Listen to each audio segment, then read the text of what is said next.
Page number 139 question number 4। और जो homework था, होमवर्क आंसर तुमने कितना बोला था? ग्रॉस प्रॉफिट 1,74,000 होगा स्कैनर वाला का, ठीक है। उसका ग्रॉस प्रॉफिट होगा 1,74,000 और नेट प्रॉफिट है 3,18,088, यही है ना। ग्रॉस प्रॉफिट है जो स्कैनर का होमवर्क जिसका आंसर नहीं दिया हुआ है, उसका ग्रॉस प्रॉफिट का आंसर है 1,74,000 एक डिपार्टमेंट का होगा ना, और एक का कितना है? 1,57,000। और नेट प्रॉफिट दोनों का मतलब जनरल पीएल से जो नेट प्रॉफिट आएगा वो आएगा 3,18,088, 3,18,088, ठीक है। तो जो लोग होमवर्क नहीं बनाया है आंसर लिख लो, और कभी मन हो तो होमवर्क बना लेना एग्ज़ाम वाले रात को, ठीक है। जिस दिन एग्ज़ाम होगा उस दिन रात को बैठ के होमवर्क बना लेना, क्या पता दूसरा दिन यही वाला क्वेश्चन आ जाए। 10 मार्क्स 10 मार्क्स का चैप्टर है ये। चलो क्वेश्चन नंबर 4। कुछ जिनका ऐसा लगा होगा कि भैया तो होमवर्क बनाएंगे ही, होमवर्क बना के क्या होगा? 50 मार्क्स का चैप्टर हो गया, सही बोलो। डिसोल्यूशन आएगा तुम्हारा, डिसोल्यूशन करा दिया है तो हाँ, वो 15 मार्क्स का पेपर था, ठीक है। वो 15 मार्क्स का क्वेश्चन था। उसका क्या कौन सा चैप्टर कराया है? वो भी 15 का है। उसके बाद क्या कराए थे? हायर परचेज 10 मार्क्स का। उसके बाद ये डिपार्टमेंट 10 मार्क्स, हाँ 50 मार्क्स का हो गया। चल, the firm Adhunika has 2 department, clothing and tailoring. The firm Adhunika has 2 departments, clothing and tailoring. Tailoring department gets all its requirement of cloth from the cloth department at the usual selling price from the following particulars. Prepare department trading and profit and loss account for the year ended इतना। अब देखो question पढ़ के मेरे को क्या समझ में आ रहा है, कौन खरीदेगा? हमेशा खरीदेगा कौन? टेलरिंग। और बेचेगा कौन? क्लॉथिंग। टेलरिंग डिपार्टमेंट को जो भी सामान चाहिए वो कौन देगा? सिर्फ और सिर्फ क्लॉथिंग डिपार्टमेंट। क्लॉथिंग डिपार्टमेंट जो है वो क्लॉथ देता है टेलरिंग डिपार्टमेंट को, तब जाके टेलरिंग डिपार्टमेंट अपना काम करता है। तो 2 कॉलम में मेरे को क्लॉथिंग डिपार्टमेंट का इंफॉर्मेशन दे दिया और टेलरिंग डिपार्टमेंट का भी इंफॉर्मेशन दे दिया है। नीचे बोल रहा है the stock in tailoring department में be assumed to consist 80% cloth. तो जितना भी टेलरिंग डिपार्टमेंट के पास स्टॉक है उसका 80% सामान जो है वो किससे लिया गया है? क्लॉथ के डिपार्टमेंट से लिया गया है, ठीक है। उसको अंडरलाइन कर लेगा। इसका मतलब ये हुआ कि जो भी क्लोजिंग स्टॉक है उसका 80% सामान जो है वो क्लॉथ डिपार्टमेंट का है और 20% का जो सामान है वो अदर एक्सपेंसेस का है। General expenses of the business for the year came to ₹23,000। General expenses जो है वो 23,000 रुपया का है। In 2019 the cloth department earn gross profit of 30% on sale. तो क्लॉथ डिपार्टमेंट जो है वो 30% ग्रॉस प्रॉफिट कमाया है, लेकिन ये पिछले साल का 2009-10 का ग्रॉस प्रॉफिट का रेट हमको दे दिया। 9-10 का अंडरलाइन करो, इस लाइन को भी अंडरलाइन करके लिख लो। ये इस टाइप का लाइन जब भी तुमको मिले तो इसका मतलब हो जाता है कि ओपनिंग स्टॉक में भी स्टॉक रिजर्व है, ठीक है। अंडरलाइन करके वहां लिख लेना। It means opening stock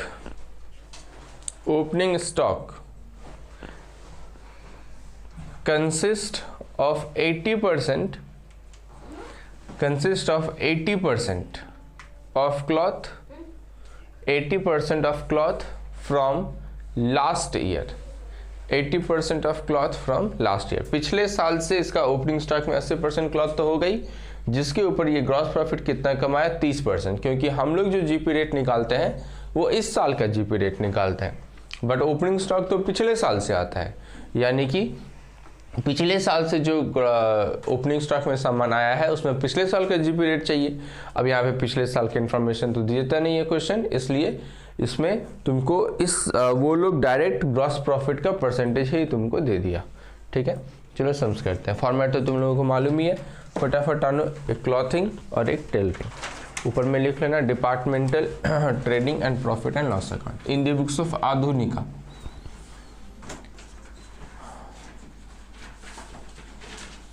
In the books of आधुनिक,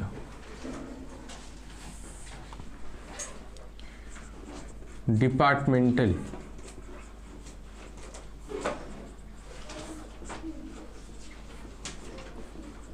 trading and PL account, departmental trading and PL account.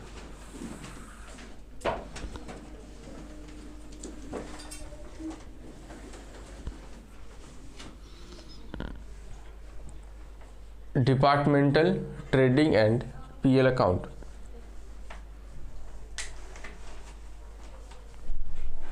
फटाफट फॉर्मेट ड्रॉ कर लो।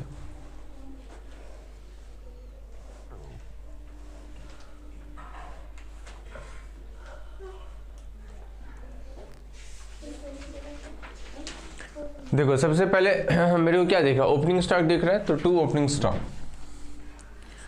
2 ओपनिंग स्टॉक, 2 ओपनिंग स्टॉक, 60,000। ये है तुम्हारा क्लॉथिंग डिपार्टमेंट, ये है tailoring department, clothing tailoring. 2 opening stock 60,000 और यहाँ है 8,000। उसके बाद है परचेज,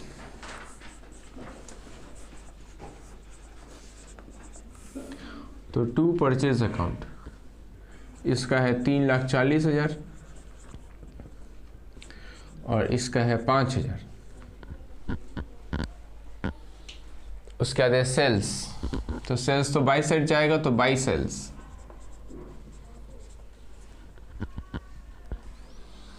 4 लाख और ये 80,000, तो यहाँ पे हम लिख दिए 4 लाख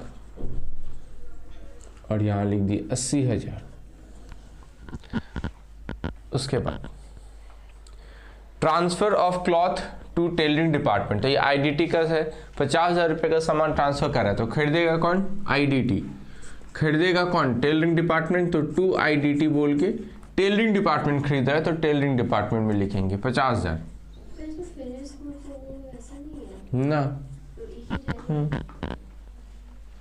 2 आईडीटी बोल के 50,000, टेलरिंग डिपार्टमेंट 50,000 का सामान खरीदा है क्लॉथिंग डिपार्टमेंट से, इसका मतलब क्लॉथिंग डिपार्टमेंट सेल किया है, तो बाय आईडीटी 50,000, बाय आईडीटी 50,000। हाँ नहीं, कुछ नहीं लिखना पड़ेगा, क्वेश्चन थोड़ी ना बोला है, वैसे क्वेश्चन बोलेगा तो लिखेंगे, क्वेश्चन नहीं बोलेगा तो हम क्यों लिखेंगे। उसके बाद मैन्युफैक्चरिंग एक्सपेंस, तो manufacturing expense, 2 manufacturing expense, 2 manufacturing expense. Manufacturing expense है 12,000 और ये सिर्फ टेलरिंग डिपार्टमेंट का है, तो सिर्फ टेलरिंग डिपार्टमेंट में मैंने लिखा 12,000। उसके बाद सेलिंग एक्सपेंस, तो सेलिंग एक्सपेंस तो प्रॉफिट एंड लॉस अकाउंट का पार्ट है, छोड़ दो, सेलिंग एक्सपेंस ट्रेडिंग अकाउंट में नहीं जाता। उसके बाद है क्लोजिंग स्टॉक, क्लोजिंग स्टॉक दिया हुआ है, तो बाई क्लोजिंग स्टॉक, वो 1 लाख और 15,000, तो यहाँ पे 1 लाख और यहाँ 15,000। और कुछ है ना, तो यहाँ से ग्रॉस प्रॉफिट निकालो, देखो ग्रॉस प्रॉफिट कितना आता है इसका, 2 gross profit. Selling expense profit and loss account में जाता है ना, सेलिंग एक्सपेंस ट्रेडिंग में नहीं जाता है, पीएल अकाउंट जब बनाएंगे तब सेलिंग एक्सपेंस भी लिखेंगे।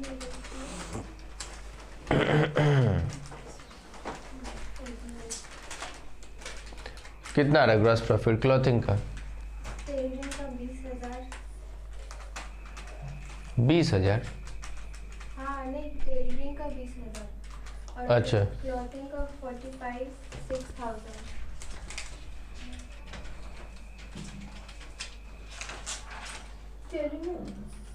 क्लॉथिंग का गलत बोल रहा है, क्लॉथिंग का ठीक से करो। 1,50,000, इसका 20,000 बोला 1,50,000 और इसका 1,50,000, ये ग्रॉस प्रॉफिट हो गया।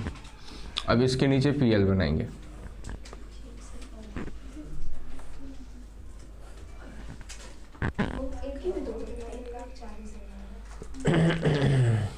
तो ग्रॉस प्रॉफिट पहले नीचे उतरेगा, तो बाई ग्रॉस प्रॉफिट, ये ग्रॉस प्रॉफिट नीचे उतरेगा, बाई ग्रॉस प्रॉफिट 1,50,000 और यहाँ पे 20,000, 1,50,000 और यहाँ पे 20,000। उसके बाद देखो कौन सा खर्च पीएल का था, एक ही तो खर्च था सेलिंग एक्सपेंस, तो लिखो to selling expense, to selling expense, और सेलिंग एक्सपेंस था 5,000 और इसका 2,000, और तो कोई खर्च बांटने के लिए है नहीं प्रॉफिट एंड लॉस अकाउंट में, तो फिर यहाँ से माइनस करके हम लोगों को पता चल जाएगा कि नेट प्रॉफिट कितना है। तो इसका नेट प्रॉफिट आ रहा है 1,45,000 और इसका आ रहा है 18,000, 18,000।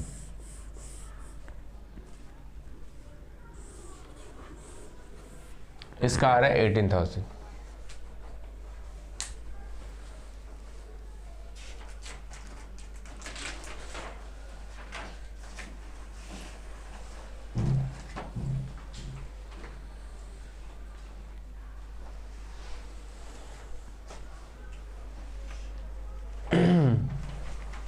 ये हम लोग नेट प्रॉफिट बना लिए, ये नेट प्रॉफिट आगे। इसके बाद हम लोग बनाएंगे general PL account, general profit and loss account, general PL. Stock reserve का बात करना पड़ेगा, जनरल पीएल। तो सबसे पहले लिखेंगे बाई नेट प्रॉफिट, और ये दोनों का नेट प्रॉफिट को ऐड करके लिखेंगे 1,45,000 प्लस 18,000, 1,63,000। उसके बाद यहाँ पे दो स्टॉक रिजर्व आएगा, एक आएगा ओपनिंग स्टॉक रिजर्व, और opening stock reserve by side में आता है, ठीक है, ओपनिंग स्टॉक रिजर्व। और ओपनिंग स्टॉक रिजर्व तभी आएगा जब तुम्हारा क्वेश्चन अलग से बोलेगा, देखना पिछले साल के ग्रॉस प्रॉफिट का रेट दिया हुआ रहेगा क्वेश्चन में, ऐसा इंफॉर्मेशन रहेगा, तभी ओपनिंग स्टॉक रिजर्व आएगा, ठीक है। अभी देखते हैं, मेरे को क्वेश्चन बोला है कि जितना भी स्टॉक है टेलरिंग डिपार्टमेंट के पास, ध्यान देगा, जितना भी स्टॉक है टेलरिंग डिपार्टमेंट के पास, तो टेलरिंग डिपार्टमेंट के पास कितना स्टॉक है 8,000, उसका 80% सामान क्लॉथिंग डिपार्टमेंट से खरीदा गया है, तो 8,000 का 80%। अब मेरे को चाहिए जीपी रेट, तो ये तो पिछले साल का जीपी रेट, क्योंकि ये तो पिछले साल का क्या हुआ होगा क्लोजिंग स्टॉक, तब ना इस साल का ओपनिंग स्टॉक, तो मेरे को पिछले साल का जीपी रेट चाहिए। तो क्वेश्चन में देखो पिछले साल का जीपी रेट दिया है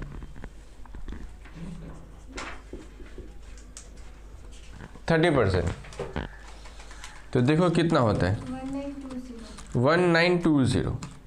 तो ये 1920 ओपनिंग स्टॉक रिजर्व हो गया।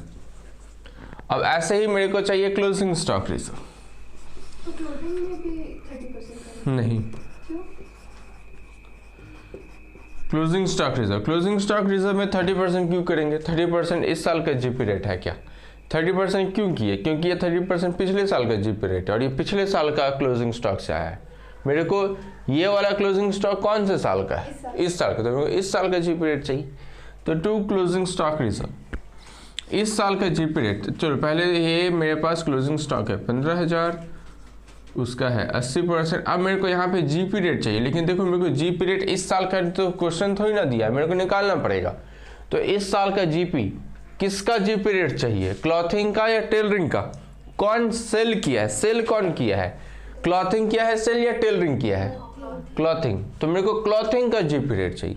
तो क्लॉथिंग का जीपी रेट, क्लॉथिंग देखो कितना ग्रॉस प्रॉफिट कमाता है 1,50,000, जब सेल कितना का करता है? गलत बोल दिए, 4,50,000। आईडीटी को लेके करना है, क्योंकि इस आईडीटी पे भी तो प्रॉफिट कमाया है ना वो सेलिंग प्राइस पे, तो ऐड करके टोटल लेना है 4,50,000। ठीक है, तो जब हम जीपी रेट निकालेंगे क्लॉथिंग का, तुम लोग कहीं पे साइड में इसके नीचे वर्किंग नोट बोल के लिख लेना कि GP rate of clothing department 1,50,000 divided by 4,50,000 into 100, 33.333 आ रहा है, 33.33%। तो यहाँ पे हम लोग इंटू करेंगे 33.33%।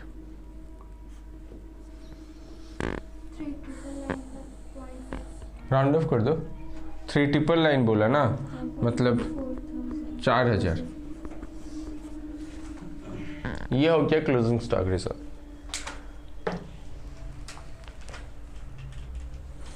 जब भी तुम जीपी रेट निकालेगा तो आईडीटी का सेल्स इंक्लूड होगा जब वो नॉर्मल सेलिंग प्राइस पे सेल किया जाएगा, तो वरना इंक्लूड नहीं होगा। याद करो तुम लोग जो होमवर्क का सम्स बनाया उसमें भी तुम लोग ऐड किया होगा, परचेज गुड्स को छोड़ के। परचेज गुड्स ऐड नहीं किया होगा, लेकिन फिनिश गुड्स ऐड किया था। क्यों किए थे? क्योंकि वो सेलिंग प्राइस पे सेल किया था। परचेज गुड्स क्यों नहीं किए? क्योंकि वो कॉस्ट प्राइस पे था, उसमें प्रॉफिट इंक्लूड नहीं था। ठीक है, ये सब चीज़ याद रखना पड़ेगा। तो इसको प्लस माइनस करके देखो कि कंपनी का नेट प्रॉफिट जो है वो कितना आया। और अच्छा एक मिनट, और एक खर्च भी तो है। लास्ट पैराग्राफ पढ़ो। लास्ट पैराग्राफ में देखो एक तो खर्च लिखा हुआ है, टू जनरल एक्सपेंस। हाँ, वो जनरल एक्सपेंस देखो हम लोग बांट तो सकते नहीं कि कौन सा डिपार्टमेंट में कितना जाएगा, ऐसा क्वेश्चन में कुछ रेशियो वगैरह दिया नहीं है, तो हम लोग जनरल पीएल में लिखेंगे। जब भी ऐसा कोई खर्च है जो तुम बांट नहीं पाओगे दो डिपार्टमेंट में, तो वो खर्च तुम्हारा जनरल पीएल में चल जाएगा। ठीक है, तो यहाँ से अब बैलेंसिंग फिगर आ जाएगा टू नेट प्रॉफिट 137,920 137,920।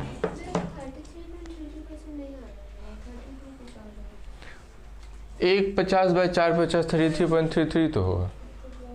देखो ठीक से 1,50,000 डिवाइडेड बाय 4,50,000। 33.33 करेंगे तो पूरा लिखना पड़ेगा। हाँ, पूरा 33.333333 पूरा लिख के करना है। ठीक है, ये हो गया हम लोगों का क्वेश्चन नंबर जो भी था।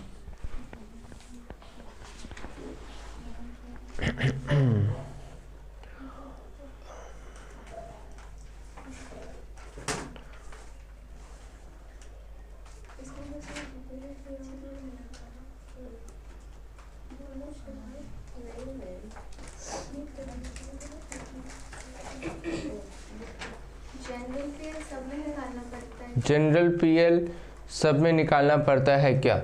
नहीं, ऐसा जरूरी नहीं है। क्वेश्चन बोलेगा तो ऐसा कुछ भी नहीं है, तुमने तो हमेशा गलत ही बोलना है। देखो, जनरल पीएल हम तभी बनाते हैं जब मेरे को जनरली इस टाइप का एक एक्सपेंस दे देता है जो हम लोग बांट नहीं सकते, तब बनाते हैं। या तो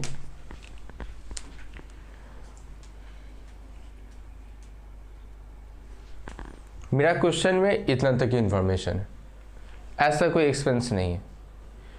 ठीक है, तो मेरे को क्या चाहिए? स्टॉक रिजर्व चाहिए। अब स्टॉक रिजर्व के लिए हम लोग जनरल पीएल बना सकते हैं। अगर मान लो ये खर्च नहीं भी देता तो भी जनरल पीएल नहीं भी बना सकते थे। ये जो स्टॉक रिजर्व है, थोड़ा ध्यान से सुनेगा मेरा बात, ठीक है। ये जो स्टॉक रिजर्व है, ये किसका प्रॉफिट है जो कमा चुका है बट कंपनी नहीं कमाया है? बोलो तो, क्लॉथिंग का है या टेलरिंग का है?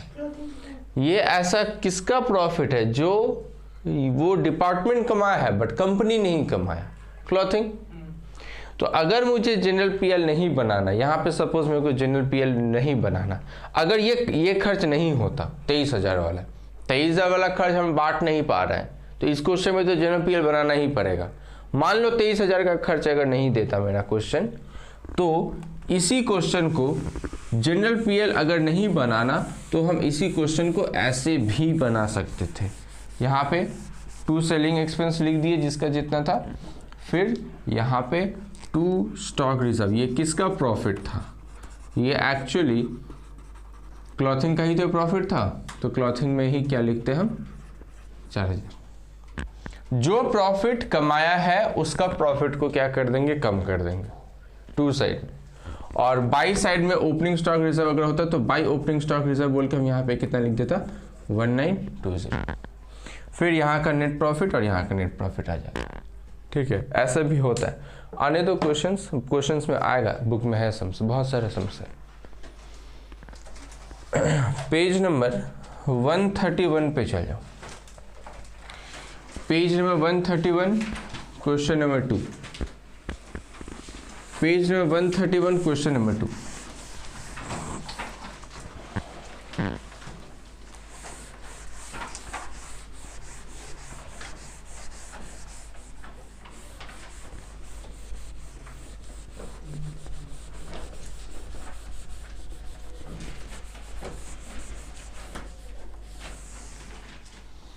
पेज नंबर 131 क्वेश्चन नंबर 2 देखो क्वेश्चन ध्यान से देखो। The following purchase were made during the year 1989 by a business house having 3 department at a total cost of ₹1 lakh. Underline करना टोटल कॉस्ट। तीनों डिपार्टमेंट मिल के परचेज किया है। डिपार्टमेंट ए परचेज किया था 1000 यूनिट्स, बी परचेज किया 2000 यूनिट्स, सी purchase किया 2400 यूनिट्स और तीनों का मिला के खर्च कितना आया है 1 लाख। फिर बोल रहा है ओपनिंग स्टॉक डिपार्टमेंट ए के पास इतना था, बी के पास इतना था, सी के पास इतना था। सेल डिपार्टमेंट ए इतना यूनिट किया है इतना रुपया करके, बी ने इतना यूनिट किया है इतना रुपया करके और सी ने इतना यूनिट किया है इतना रुपया करके। The rate of gross profit is same in each case. बोला ग्रॉस प्रॉफिट जो है वो सेम है सबका, सारा तीनों डिपार्टमेंट का ग्रॉस प्रॉफिट एक ही है। अब मेरे को प्रिपेयर करना है डिपार्टमेंटल ट्रेडिंग अकाउंट। अब थोड़ा सा सोचो, तुम सेल आराम से लिख सकते हो। तुम डिपार्टमेंट जब ट्रेडिंग अकाउंट बनाएगा तो तुम क्या क्या लिखिएगा ट्रेडिंग अकाउंट में। जैसे यहाँ पे 2 डिपार्टमेंट बनता है तो अब कितना बनेगा 3, ए बी और सी। हम आराम से क्या लिख सकते हैं सेल कि ए ने कितना सेल किया है 1020 इंटू 20, ए का पता चल जाएगा, वैसे बी का पता चल जाएगा, वैसे सी का पता चल जाएगा। लेकिन क्या तुम 2 ओपनिंग स्टॉक लिख पाओगे कितना का है, क्योंकि कितना मैं परचेस किया वो तो मुझे मालूम ही नहीं। मुझे क्या मालूम है, सिर्फ सेलिंग प्राइस मालूम है। ओपनिंग स्टॉक का अमाउंट नहीं लिख सकते, ओपनिंग स्टॉक का यूनिट दिया हुआ है बट अमाउंट नहीं लिख सकते। परचेज का यूनिट है बट परचेज का अमाउंट नहीं लिख सकते। क्लोजिंग स्टॉक निकल तो जाएगा बट क्लोजिंग स्टॉक का अमाउंट नहीं लिख सकते। यानी प्रॉब्लम ये है कि कौन सा डिपार्टमेंट कितना में परचेज करता है हमको वो नहीं पता। हमको सबसे पहले वो निकालना पड़ेगा। क्वेश्चन में जो ये लाइन है ना, the rate of gross profit is same in each case, इसको अंडरलाइन करो। The rate of gross profit is same in each case, लिखो वहां पे। It means company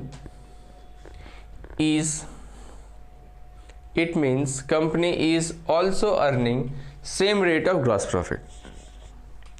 It means company is also earning same rate of gross profit.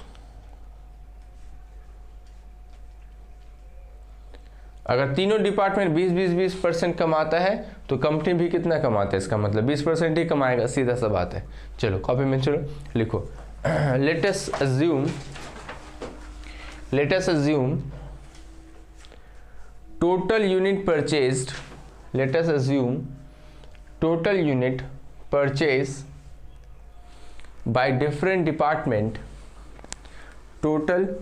अरे भाई तुम किसके ख्यालों में खोया हुआ है, हे भगवान, सुबह सुबह से ये सब काम कर रहा है। अरे नहीं भैया, वो बुक नहीं लाया ना, मेरे को लगा बुक नहीं। तो मैंने तो कॉपी में लिखने बोला और तुमने तो बस कहाँ चला गया भगवान जाने, घूम रहा है हाथ पकड़ के। ऐसे थोड़ी होता है। अरे नहीं भैया, कैलकुलेटर खराब हो गया तो देखिए। कैलकुलेटर में दिख रहा था कुछ? अरे खराब हो गया। वही तो हम भी बोल रहे हैं, सुबह सुबह ये सब काम ठीक नहीं लगता। चलो लेट अस अज्यूम, क्या बोले थे, let us assume total units purchase has been sold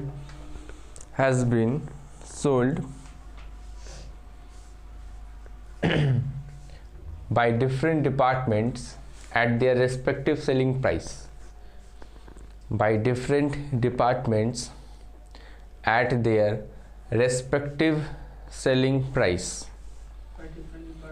at their respective selling price, by different department at their respective selling price। चलो स्टार्ट करते हैं। देखो डिपार्टमेंट ए बी सी,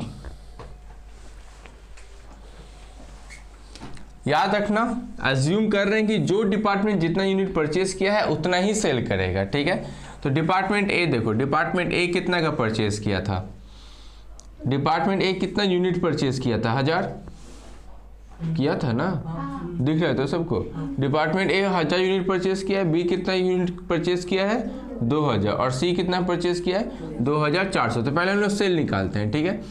हम ऐसे हेडिंग बना दिए सेल्स, डिपार्टमेंट ए, तो डिपार्टमेंट ए 1000 यूनिट खरीदा था, तो 1000 इंटू, देखो तो ए कितना रुपया करके सेल करता है, ए का सेलिंग प्राइस कितना रुपया करके है, मिला 20, तो ये कितना हो जाएगा 20,000।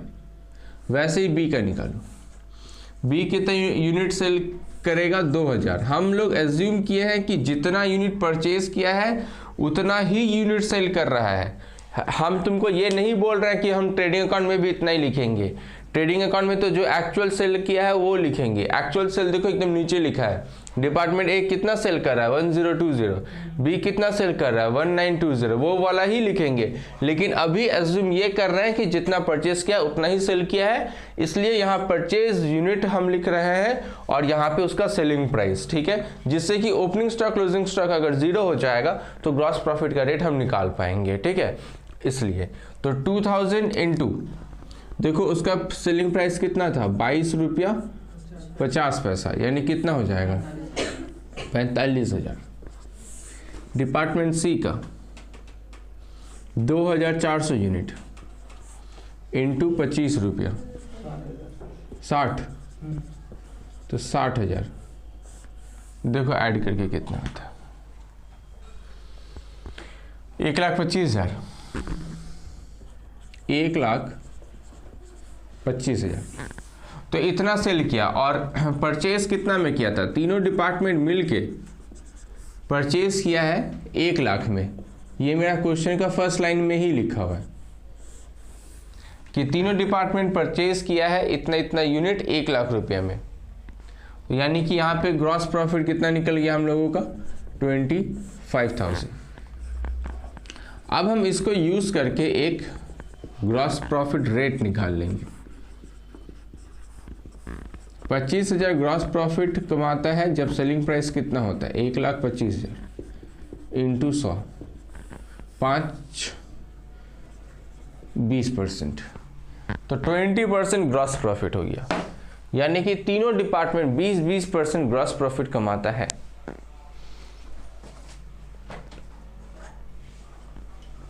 ये ग्रॉस प्रॉफिट है।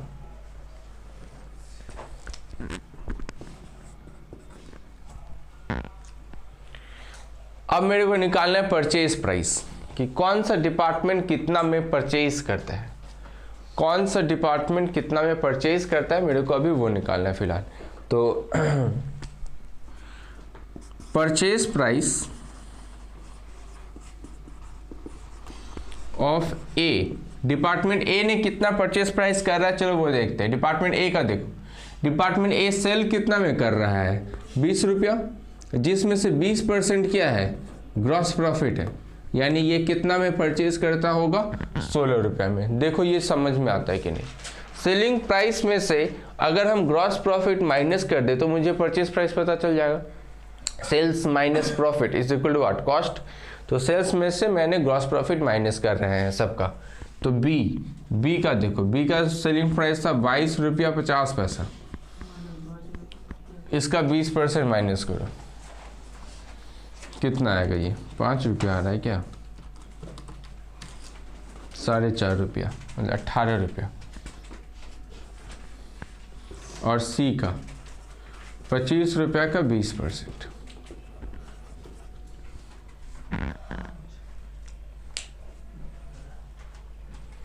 तो ये मेरे को अलग अलग डिपार्टमेंट का परचेज प्राइस पता चल गया।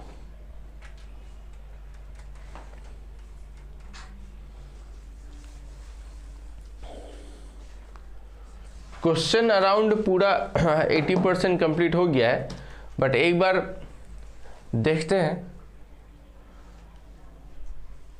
ट्रेडिंग अकाउंट बनाने के लिए मेरे को क्या क्या इंफॉर्मेशन चाहिए वो बता। एक मिनट रुको, तो ट्रेडिंग अकाउंट बनाने के लिए मुझे क्या क्या इंफॉर्मेशन चाहिए। लो मैंने ट्रेडिंग अकाउंट बना दिया, क्या क्या चाहिए, ओपनिंग स्टॉक, ओपनिंग स्टॉक का यूनिट देखो तो पता है तुमको, यूनिट पता है, और ये देखो यहाँ पे परचेज प्राइस पता चल गया, तो इंटू करके आ जाएगा अमाउंट। परचेज का यूनिट पता है, इंटू करके परचेज का अमाउंट भी आ जाएगा। सेल्स का यूनिट और सेलिंग प्राइस दोनों ही दे दिया है, तो वो भी हम लोग क्या करेंगे, बाई साइड में सेल्स लिख देंगे। क्लोजिंग स्टॉक, क्या क्लोजिंग स्टॉक का यूनिट पता है, नहीं, क्लोजिंग स्टॉक का यूनिट नहीं पता, अब मेरे को ना क्लोजिंग स्टॉक का यूनिट निकालना पड़ेगा। ठीक है, ठीक है, आओ यहाँ तक लिखो, फिर हम लोग क्लोजिंग स्टॉक का यूनिट निकालते हैं। लिखो यहाँ तक फटाफट लिखो।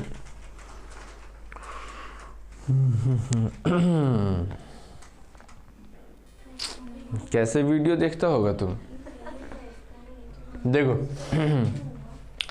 क्लोजिंग स्टॉक निकालते हैं। ठीक है, याद है वो वाला formula, cost of goods sold. Cost of goods sold का फॉर्मूला क्या है, मतलब कॉस्ट ऑफ गुड्स सोल्ड का opening add purchase less closing stock. अब इसको बस यूनिट्स में रखना है मेरे को, फॉर्मूला तो सेम ही है, बस इसको रखेंगे किस में, यूनिट्स में। तो कॉस्ट ऑफ गुड्स सोल्ड कितना यूनिट सेल किया है, देखो ए ने कितना यूनिट सेल किया है, हम ए का निकालते हैं। ए 1020, ओपनिंग स्टॉक इसका कितना था 120, क्वेश्चन में देखते रहना 120। ऐड परचेज, ए का देखो परचेज कितना है 1000 यूनिट, क्लोजिंग स्टॉक तो हमको निकालना है, बस अब ये फॉर्मूला यूज करना है। तो यहाँ पे कितना आ रहा है 1120, ये इस साइड जाएगा तो क्या होगा माइनस होगा, तो 1120 माइनस 1020 तो कितना आएगा 100, यानी क्लोजिंग स्टॉक ए का क्लोजिंग स्टॉक कितना हो गया 100। क्या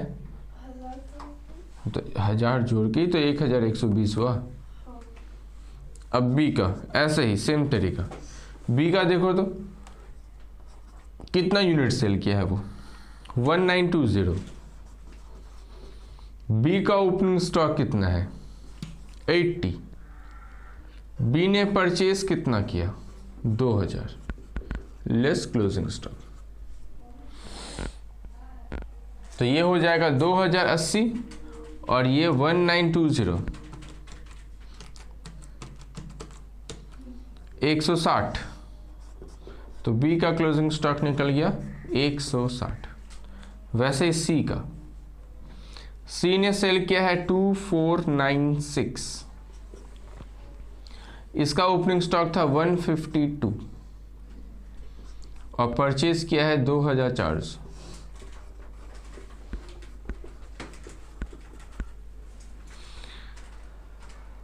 ये ऐड करके आ रहा है 2552 माइनस 2496,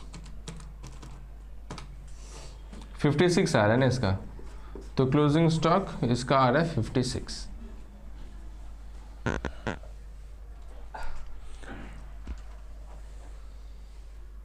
ठीक है,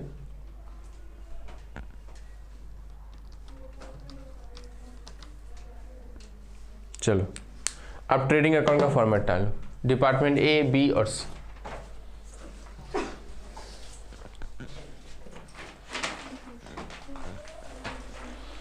डिपार्टमेंट ए बी सी का फॉर्मेट डाल।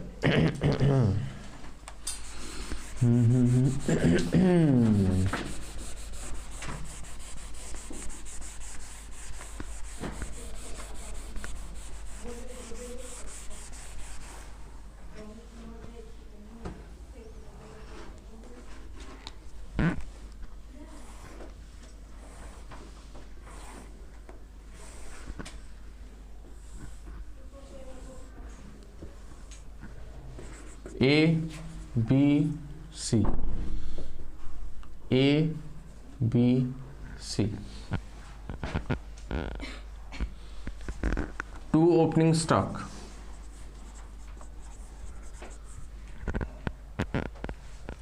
फटाफट देखो ओपनिंग स्टॉक में यूनिट कितना है, डिपार्टमेंट ए का ओपनिंग स्टॉक का यूनिट 120 और कॉस्ट प्राइस हम लोग डिपार्टमेंट ए का कितना निकाले थे 16 रुपया था ना, तो 120 इंटू 16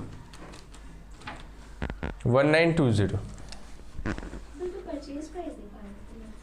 वही हुआ ना, परचेज तुम जितना में करेगा उतने में ही तो तुम अपना स्टॉक को भी रखेगा, कॉस्ट प्राइस पे ही तो स्टॉक रहता है ना। 2 ओपनिंग स्टॉक 1920। बी का देखो, बी का था 18 रुपया, इसका ओपनिंग स्टॉक है 80, तो 80 इंटू 18 1440, और सी का ओपनिंग स्टॉक है 152 और इसका कॉस्ट प्राइस था 20 रुपया, 3040। परचेज, टू परचेज भी निकाल लो फटाफट। 1000 इंटू 16, 16,000। फिर है 2000 इंटू 18, 36,000। फिर है 2400 इंटू 20, 48,000। फिर है सेल, सेल तो क्वेश्चन ही दे दिया 1020 इंटू 20, 20,400। फिर है 1920 इंटू 22 रुपया 50 पैसा, 43,200, 43,200। उसके बाद है 2496 इंटू 25, 62,400। उसके बाद by closing stock, by closing stock ए का क्लोजिंग स्टॉक कितना आया था? 100 यूनिट, 100 इंटू 16 तो 1600। उसके बाद बी का निकला था क्लोजिंग स्टॉक 160, 160 तो 160 इंटू बी का कॉस्ट प्राइस था 18 रुपया तो 2880। और सी का 1120, 1120 प्लस माइनस करके ग्रॉस प्रॉफिट निकाल दो तीनों का।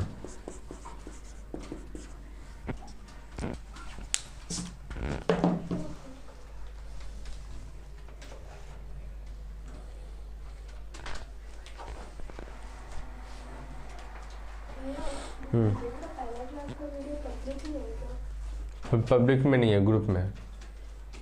ग्रुप में दे दिया, पब्लिक किए नहीं।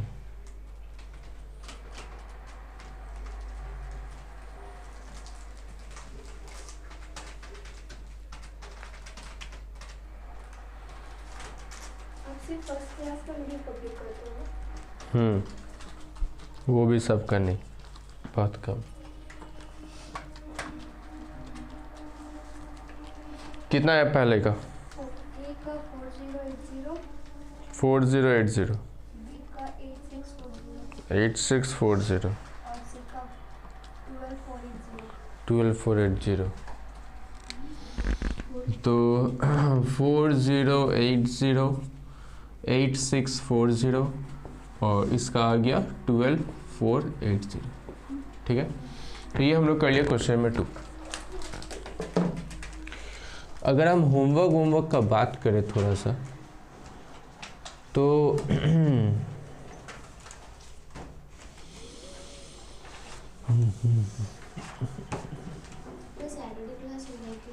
सैटरडे क्या है? 26 तारीख क्यों नहीं होगा? हाँ अभी तो कंफर्म है। अब 25 तारीख रात का देखो कब उतरता है बस। पार्क स्ट्रीट कौन जाएगा? हम लोग का अड्डा अलग है, 8-10 लड़का बैठेगा। 6 नंबर पेज में 136, पेज 136 क्वेश्चन नंबर 6, 136 का 6। ठीक है, याद रखना। देखो मेरा क्वेश्चन में क्या क्या नहीं दिया हुआ था, क्लोजिंग स्टॉक नहीं दिया हुआ था। ठीक है, और इस क्वेश्चन में क्या क्या सेल्स का यूनिट नहीं दिया हुआ है। तो सेल्स यूनिट भी तो ऐसे ही निकालेगा। तुम लोग क्या करेगा? सेम फॉर्मूला यूज करेगा। बस इस ये जो COGS है ना, इसके जगह तुम्हारा सेल्स आ जाएगा। COGS जो आएगा वही सेलिंग यूनिट होगा। हाँ, वो क्वेश्चन में दिया हुआ है। Opening stock, purchase, closing stock दिया है, ये फॉर्मूला लगाएगा, ये इसका वैल्यू जो आएगा वही सेल्स यूनिट होगा। ठीक है, ये क्वेश्चन में 6 कर लेगा भैया। और दो, हाँ देंगे, आज तो देंगे ही होमवर्क। इसके बाद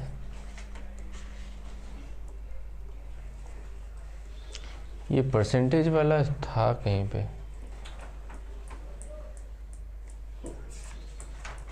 ये सम करा दिए। क्लॉथिंग टेलरिंग वाला तो सम लोग अभी कर लिए।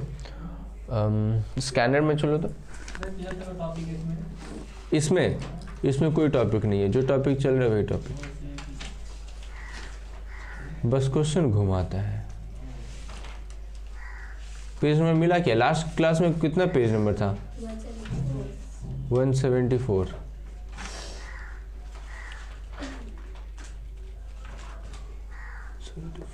174 तो हायर परचेज दिखा रहा है। नहीं वो 60। अच्छा अच्छा अच्छा, ठीक है ठीक है।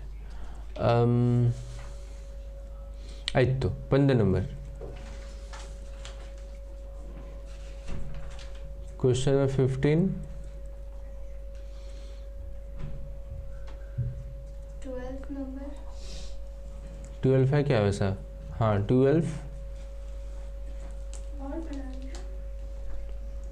बोला 15। हाँ 12 15।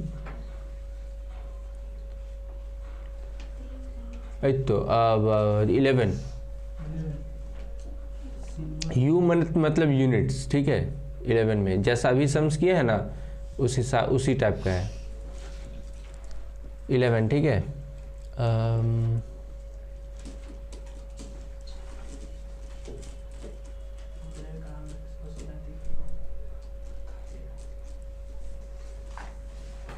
एट नंबर 8 है क्या? 8 नंबर। 8 नंबर हाँ 8 नंबर। और 6 भी तो है ना? ये सारा स्कैनर बोल दीजिएगा क्या? सारे स्कैनर कहाँ दे रहे हैं? तुमको अभी तक तो सपना में था, अभी होमवर्क देने के टाइम तुम बोलने लगा। 5 नंबर 5 भी है क्या? और बना है। 8 और 6 हाँ 5 भी हो जाएगा। हाँ हो जाएगा। इसी ये सब करके यहाँ पे करके फ़ायदा नहीं है। कितना क्वेश्चन हो गया? 7 8 हुआ क्या? सैटरडे को है क्लास। 1 नंबर पेज नंबर 169 का 1 नंबर। 169 का 1 नंबर। हाँ बस 8 ही तो क्वेश्चन दिए। सैटरडे है सर। हाँ। नंबर में क्लोजिंग स्टॉक नहीं, ओपनिंग स्टॉक का दूसरा नहीं दिया होगा। 6 नंबर में हाँ। तो नहीं है तो नहीं होगा। ऐसा जरूरी नहीं है कि ओपनिंग स्टॉक होगा ही। कि निकालना पड़ेगा। नहीं, ओपनिंग स्टॉक की जगह तुम लोग कुछ नहीं लिखेगा, छोड़ देगा। यानी कि उसका ओपनिंग स्टॉक रिजर्व नहीं निकलेगा। क्लोजिंग स्टॉक नहीं होगा। हाँ वो तो निकलेगा ही। इस बार